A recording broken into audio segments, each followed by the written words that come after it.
as people's minds are getting destroyed through religion, politicians are stealing every single wealth they can lay their hands on with no one there to challenge them.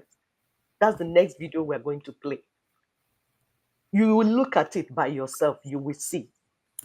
So they are partners. When we tell you people that they are partners, the religious people, their own assignment is to destroy the minds of our people so that everybody is mentally ill.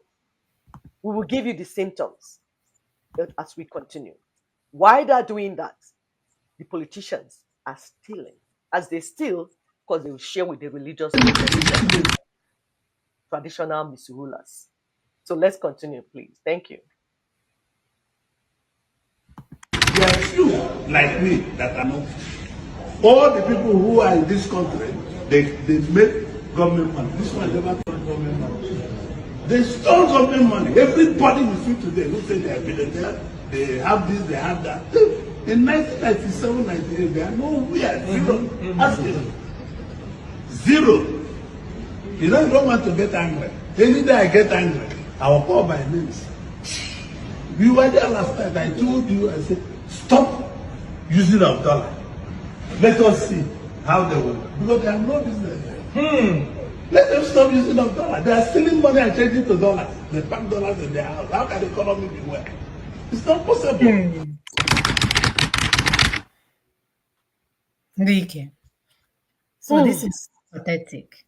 Even the chief of stealing himself, the chairman of the stealing club, is now calling out other armed robbers. Wow. And we're telling you guys until we begin to stay away from this religious psychosis, because that's what it is. And I'll give you guys a powerful example. I have a very good friend who is Muslim. They came to my house one day and we were having a conversation. I don't know how we went into religion, come and see fire in my house. Everybody flared up. That's when because even though some of you don't want to accept that you have it, I did have it because I was busy. And then I realized, I said, this is someone that I love. This is someone that cares for me. This is someone that I care for. How did I allow Allah and Christ to come and put fire in our midst? They are too control. From that day on, I said, no more. I even called her and I sat her and I said, do you realize that this is a division too? Did you see how we came out for each other's neck? Though we love each other on a daily basis, when these two things came out, we were willing to tear down the house over this. And she even recognized that. Guess what? We made a pact. Both of us said, no more. No more we're going to allow something that some empire created for their own benefit. Because as we are talking, they are busy brainwashing our brothers on the other side, and they're busy brainwashing us on this other side. And we are, every time we bring about things in terms of religion, people will lose their minds. That is the goal. They have achieved their goals. And what we are saying is that it's time for us to accept what has impacted us. This thing has drained our brain health. It can cause you to disown your brothers and your sisters. Remember, for years, that these churches will tell us, oh, don't talk to your cousin. Oh, if you're coming home, don't tell your cousins you're coming home. They will come for you. Oh, don't give them your clothes. They will use it for voodoo. Oh, cut down the trees in front of your house, because they totally had us distrusting each other. But their parents did not attend their children's wedding because of religion. I forgot that one. Right. Parents did not attend their children's wedding because of religion. Wives or daughters were left without husbands because of religion. Can't you guys see that we need to return back to who we are? What our ancestors did, that we must do the right things all the time in order for our family to be together. And by the way, it's time, because some of you that want to Americanize yourself and think you can do this life alone. I'm warning you now, you cannot do it alone. Neither can you do it with your pastor. You can do it with your families. You can do it with your communities. You cannot write life alone. There was a data that came out here in a so-called America, right? The land of milk and honey. These criminals told us that loneliness is causing Alzheimer's, dementia. These people are dying because of loneliness. And they paid them a whole lot of dollars to do this research. That's how much money people will waste to go and do the research and come and be publishing it and saying, oh, it's causing dementia. Cause are you guys mad? Hmm.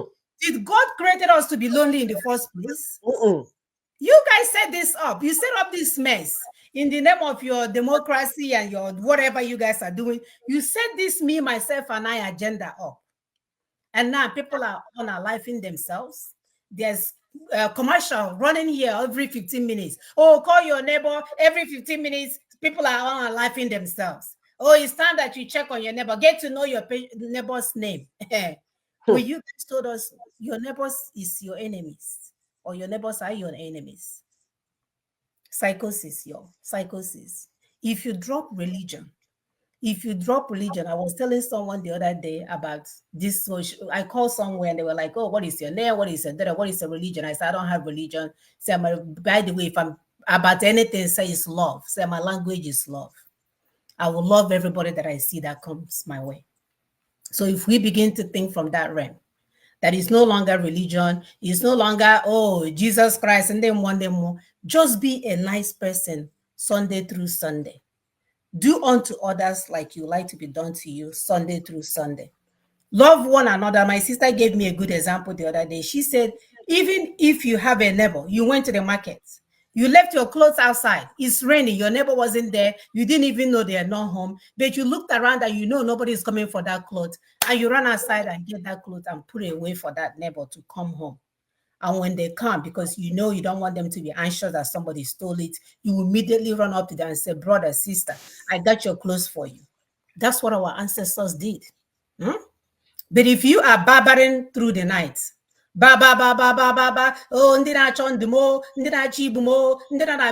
nobody's, you're not that cute. Nobody's coming for you. No. Hunger in the land, nobody's thinking about you. Cha cha cha. So do not assign yourself the kind of important that you're not. You are not that important for me to go to bed at night and start thinking about you. You're not. We must emancipate ourselves from the religious psychosis. Go ahead, sister. Yes, my dear. Help us pull up the symptoms. I think it's like there's a clip so that as we're explaining, because we'll break it down for us as we're saying religious psychosis. Some people might look and say, "Oh, okay, I don't have it. Yeah, sorry, Allah Nahayim. I'm fine. I'm okay." Our brother King of the Game said in Anambra, the Anglicans had to fight to be included in government. Okay, look at that. He Exactly. still didn't make the state function better.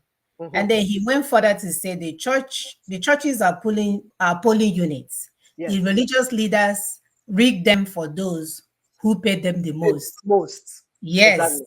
absolutely. That's Thank what's you. going on. That's what has been going on. These people have us on a hamster wheel. I'm There's this telling you. thing in a lab here, right? So in order for them to keep the rats healthy, they put them in a hamster wheel, and this rat will be spinning this hamster hamster wheel on a day's end, thinking they're doing something, and all they're doing is just wearing themselves out. That's what this whole current dispensation that we find ourselves in is doing. They have us looking at all other things except for them, the religious leaders, because they work together, the politicians, they are all together, the traditional rulers, anyone that is not asking, being serious on how we can find jobs for our younger ones, get them to a place where they'll be able to get married and settle down and have the next generation, that person is a criminal. They have nothing for you. Even this guy now, this guy that we just played this video, the short man, Ojo Zokano, he's busy calling other people criminals when we know what he did in Imo State when he was the governor of Zirabia State. And he's saying, oh, if you piss me off, I will begin to call names. Yeah, as long as your name is number one, then we'll allow you to add the 2 and the 3 and the 4.